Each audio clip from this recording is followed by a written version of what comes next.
இன்றைய தினம் நம்முடைய செல்வர்கள் சரவணகுமார், சரோ ஆகிய இருவருக்கும் சுயமரியாதை அடிப்படையில் திருமணம் நடைபெற இருக்கிறது. இப்படிப்பட்ட திருமணங்கள் இன்றைக்கு சட்டப்படியான அங்கீகாரத்தை உச்சநீதிமன்றம் மூலம் பெற்றிருக்கிறோம்.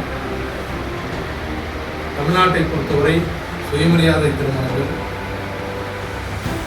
1967 அறிஞர் அண்ணா அவர்கள் ஆட்சி அமைத்ததற்கு பிறகு சட்டப்படி செல்லுபடியாகக்கூடிய முறையில் இந்தியாவில் எந்த மாநிலத்திலும் இல்லாத அளவுக்கு தமிழ்நாட்டில் மட்டும் விரும்பிய முறைப்படி சுயமரியாதை முறையில் திருமணம் நடத்தி கொள்வதற்கு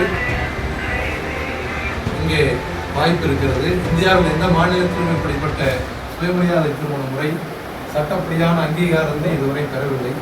அப்படிப்பட்ட ஒரு பெருமை தமிழ்நாட்டிற்கு மட்டும் திராவிட இயக்கத்தால் சாத்தியமாகி இருக்கிறது.